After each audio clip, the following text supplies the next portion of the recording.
Assalamualaikum warahmatullahi wabarakatuh. Semangat pagi para survivor stroke, para pejuang stroke, para caregiver, para fisioterapis, dan mungkin rekan sejawat saya para tenaga kesehatan. Hari ini saya akan bahas tentang fingerboard or handboard yang digunakan untuk menjaga kekakuan pada kondisi pasca stroke. Saya akan ditemani oleh Bapak Robi. Pak Robi ini seorang survivor stroke yang dan juga motivator stroke yang sangat kita kenal. Mudah-mudahan video ini ada manfaatnya. Kita akan bahas tentang gunanya, bagaimana caranya, dan juga apa sih kepentingan penggunaan alat ini. Terima kasih, semoga bermanfaat. Assalamualaikum warahmatullahi wabarakatuh. Yap, selamat malam Pak Robi. Apa kabar? Malam Pak Iman. Wah, Ya, kita ngobrol-ngobrol. Pernah ada topik khusus ya yang mau diobrolin apa ya? iya, kita mau bahas ini Pak. Apaan tuh? Alat Saya itu. justru mau minta ilmu nih sama Pak Iman nih. Maksud ini Sharing ya, sharing-sharing. pakainya seperti apa, kapan, fungsinya apa? Karena ini kan barang unik ya. Hmm, Heeh. ya lumayan unik. Iya, kita ke belakang dulu. Kalau lagi ngomongin tangan, kita kan ngomongin goalnya mau ngapain sih Pak? Biasanya Pak, problem pada stroke Pak. Ya Yang, orang stroke biasa kan nggak bisa buka jari Pak, yang krem terus tuh. hmm, Heeh. hmm, Itu salah satunya kan. salah satunya ya.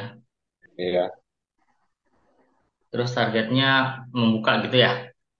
iya. Ya, pertama kan harus dipahami dulu tentang menyengkram itu, menyengkram.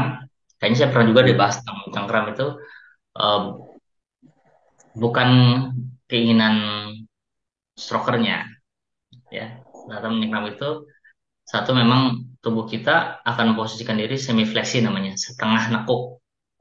Iya, Itu di kalau tengah santai nekuk. aja nggak pernah kita begini, kita selalu begini kan. Iya. Agak kalau santai itu pasti begini. Coba kita perhatikan, atau kita aku lagi santai juga posisinya begini, nggak pernah begini. Yang Hmm. kedua, ada namanya pola sinergik atau synergic pattern pada anggota gerak. Nah, tangan itu cenderung adalah mencengkram seperti ini. Ya, ini ya sudah pernah dikasih dan banyak banget posisi seperti ini ya. Iya. Oh, ada juga yang tangannya enggak gitu, ada juga. Tapi secara umum pola sinergiknya adalah seperti ini. Ini yang diputar ke dalam. Iya. Gitu. Nah, eh, terus hubungannya dengan perbaikan sarapan kita sudah eh, paham ya bahwasanya akan terjadi perbaikan saraf terus-menerus gitu ya dengan prosesnya. Nah, yang harus dipertahankan adalah likup gerak sendinya atau kelenturan sendinya nih. Hmm. Karena Hmm. sendi itu kalau nggak bergerak, lama-lama makin kaku. Ya, jadi Ya. kalau yang tangan normal, sebenarnya saya kurang suka dengan istilah tangan normal ya. Kalau bahasa kita namanya unaffected side gitu loh. Tangan lemah juga nggak tepat gitu ya. Tangan yang normal itu unaffected side, tangan yang nah itu affected side. Jadi istilah tangan yang sakit, tangan yang lemah, tangan yang nggak normal sebenarnya kurang tepat. Tapi secara bahasa Tangan, seperti itu, tangan ya, stroke aja udah. tangan stroke boleh lah ya, tangan stroke boleh juga saya. Tangan yang tidak stroke itu dalam sekian waktu akan bergerak sendiri. Hmm. Ya, gini, begini, begini gitu. Nggak pernah yang diem aja. Sedangkan tangan yang stroke jika tidak digunakan dia tidak bergerak, diam aja. Walaupun bisa bergerak. Hmm.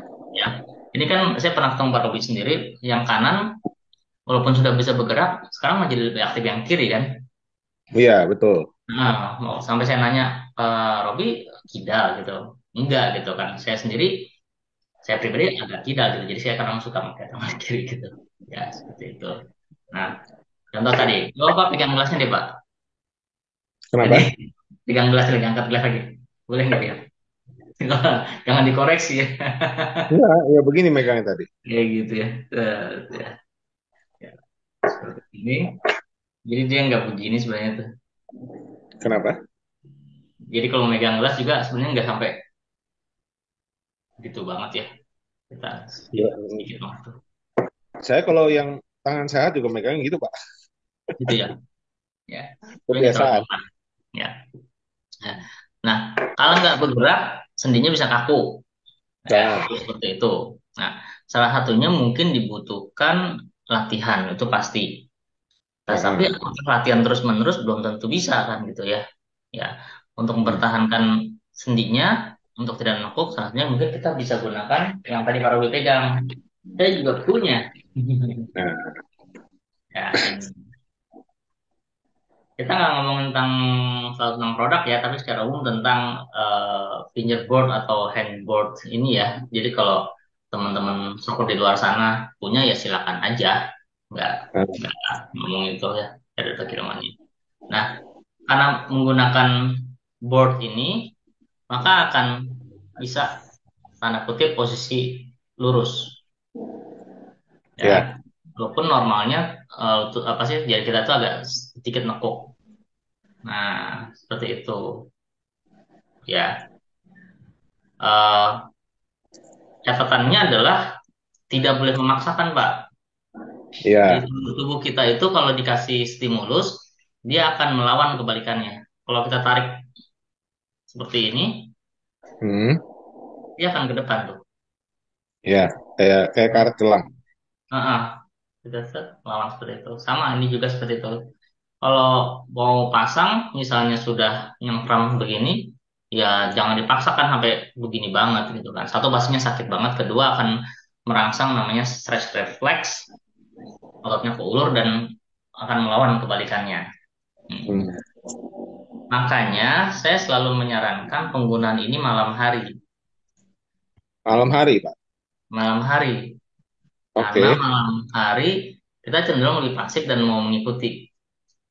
Hmm. Mau mengikuti. Siang hari boleh nggak? Boleh.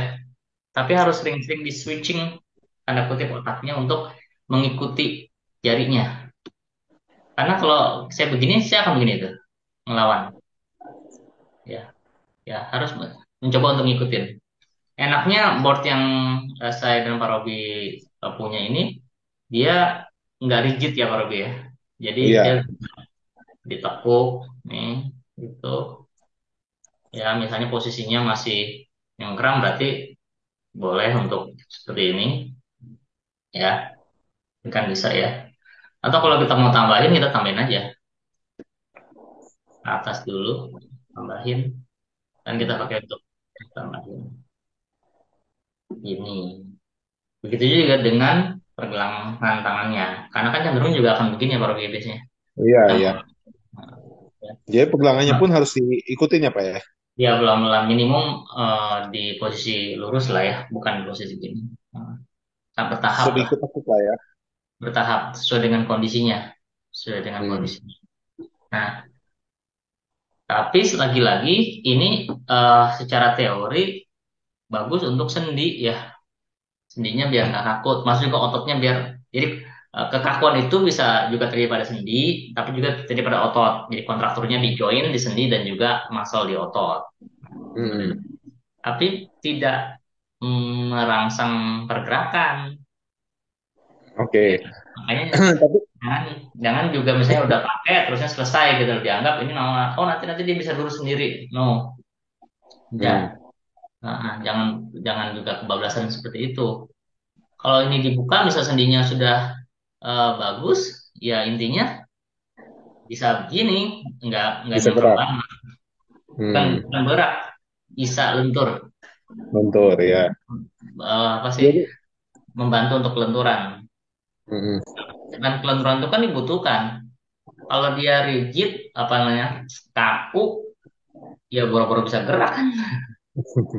Ya, jadi Nah, tapi sebenarnya alat ini kan kalau stroke itu kan ada dua fase, Pak. Ada fase placid hmm, sama ada fase eh, ini kan apa? plastik. Eh, plastik kan. Nah, Nah, kalau yang di plastik juga dipakai, Pak. boleh kalau menurut saya, Kalau di boleh awal aja. plastik juga masih pakai. Boleh, boleh aja. Prevention kan, Jadi kalau jangan plastik itu jadi seperti ini. Maksudnya kalau lagi plastik pakai alat ini bisa mencegah dia mengkerut gitu kan Pak ya? Ya, salah satunya seperti itu. Boleh-boleh aja, nggak masalah. Nah, tapi kalau yang plastik, jadi eh, misal saya kemarin ketemu yang begini banget Pak, tangannya. Mm-mm. Mm-mm. Iya kan? Nah, Mm-mm. artinya saya harus bukanya sebatas mana nih?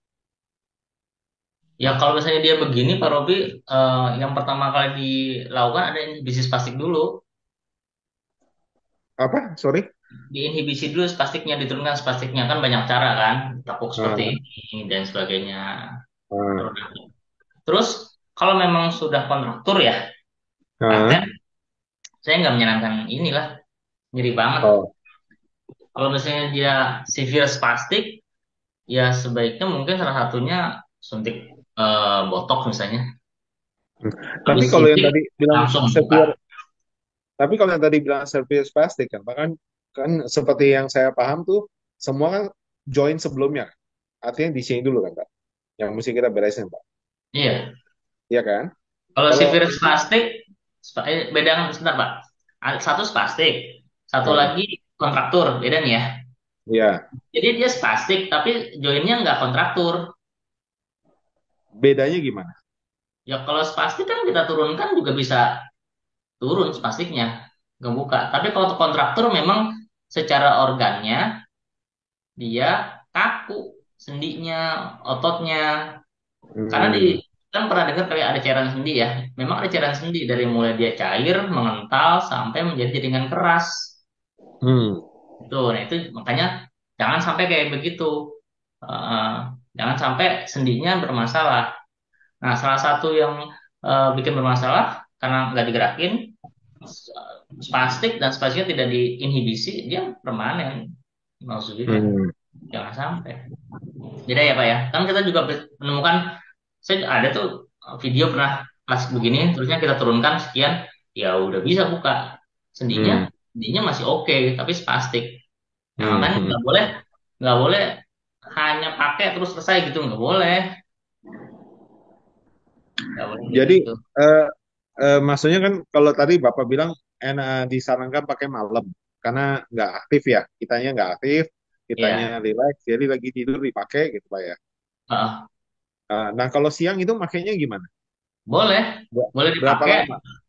boleh dipakai, tapi sebaiknya strokernya harus mengikuti gitu, ngikutin jarinya, berusaha untuk ngikutin jarinya. Karena kalau dia eh, tidak Enggak, ngikutin malah cenderung malah nyengkram gitu loh, malah melawan, apalagi kalau dipaksa cenderung ya melawan. maksudnya yang disebut mengikuti adalah bukan memaksa lurus gitu kan Pak ya. Jadi Misalnya gini, disesuaikan dengan kondisi. ini kan Nah, begini nih, saya ke belakangin ya, ya, telunjuk nih. Ini kan dia begini nih ke belakang nih. ya. Strokernya harus ngikutin, coba dikontrol dari otaknya untuk ngikutin ini. Kalau dia nggak dikontrol, dia cenderung akan melawan. Oh, Jadi kalau kita oke. memberikan sesuatu di sini, di depan sini, Nah, nah, kita akan cenderung begini. ya. Oke, makanya saya kurang setuju kalau terlalu banyak menggunakan misalnya bola-bola untuk nyekam-nyekam.